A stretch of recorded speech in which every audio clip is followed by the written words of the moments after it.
The war between Apple and, well, everyone else rages on. As it stands today, the differences between Apple's Mac computers and other manufacturers' computers is mainly the operating system and some exclusive software titles, such as Final Cut Pro and Logic. Anyone can argue the good points and bad points behind Mac computers. However, it is hard to argue against the fact that in the media creation world, Apple's hardware and software still reign supreme. One of the main reasons for this is the intermediary video codec only found on Apple platforms, ProRes. Apple's ProRes is indeed an excellent video codec to work with. The three main flavors of it allow for a very flexible post-production. It's become so popular that camera manufacturers such as Blackmagic Design allow for their cameras and external VDRs to record directly to a ProRes format, therefore eliminating the need for any transcoding in post-production. But what if you don't want to use an Apple product for whatever reason? Are there any options for Windows users? Of course, just use Apple ProRes. One of the main advantages of ProRes for Windows is the absolute blazing speed at which custom-built rigs can run. So power up that super awesome 20-core CPU monster and follow along. Behind the Slate presents ProRes for the rest of us. Okay, let's get started. The first thing you want to do is dial up to your favorite internet service provider and head on over to www.ffmpeg.org. That's org, not com. Once there, click on Download in the top navigation bar and scroll down to FFmpeg Windows Builds, and then click on the link for Xerano FFmpeg Builds. Once at Xerano's homepage, scroll down a bit until you see Download FFmpeg Git, and then some numbers and letters. Mind you, there's two versions, one for 32-bit and one for 64-bit operating systems. Next, click on the static versions link. The new page that loads will look very scary to some younger viewers. However, our older viewers will recognize this vintage file structure right away. Click the first link that says FFmpeg latest Win64 static.7z. This .7z extension can be read and unzipped with a small program called WinR. Head on over to www.rarlab.com if you don't have anything that can unzip the .7z file. Once FFmpeg is downloaded, open the package contents with your favorite unzipper. I'll use WinR for this example. And then copy the contents over to your hard drive. I copied my version over to the Program Files folder on my main drive. It's important to note that there's no install with this software, just copy it over and good to go. Now, FFmpeg was written by very, very smart nerds, so therefore is all command line driven, which means you need to open the program using the command prompt.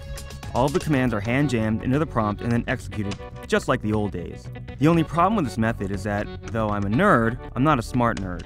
I guess I'm a goon, so I need nice boxes to click and pretty graphics to stimulate my primitive brain. Well, luckily for me, and maybe you, a wonderful netizen by the call sign of Prit Joesty has developed just what my goon brain needs, a GUI. Dial back up to the internet if you got dropped or your sister picked up the phone, and go to your favorite search provider's homepage. Type AnotherGUI and let her fly. Depending on the speed of your modem, you will quickly see a list of search results. The one you want is this one, AnotherGUI Joesty Studio. Yes, I know what you're thinking, but trust me, it's legit.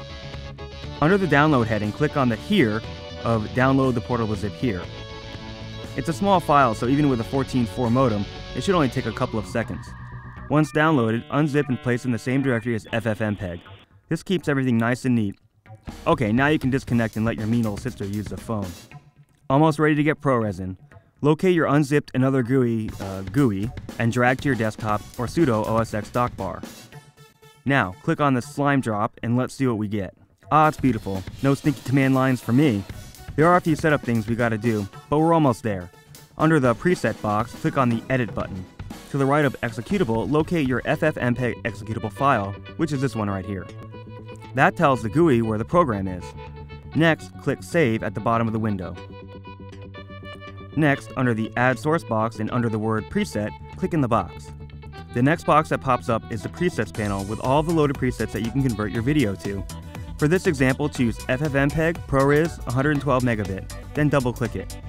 You're now ready to add your video to the queue. By default, the program will dump the ProRes file in the same directory as the source file. We don't want this, so click on Change Output Path and select a better location. Once you do that, just hit Go, and off you go. Now, you can also batch process files too. But to change the directory for all the files at once, you need to select all the files in the queue. Click the first file, then press Ctrl-A, and then select Change Output Path. Bam! There you go. Now just hit Go and watch the awesomeness. The best thing about all this is that FFmpeg will use all the CPU and RAM and anything else you can throw at it. Compressor and Adobe Encoder and all other popular converters throttle the system back so that the computer has resources for other things, such as web browsing, or tax software, or any other silly thing it thinks it will be doing while converting files. Check back next time as we explore the more powerful features of FFmpeg.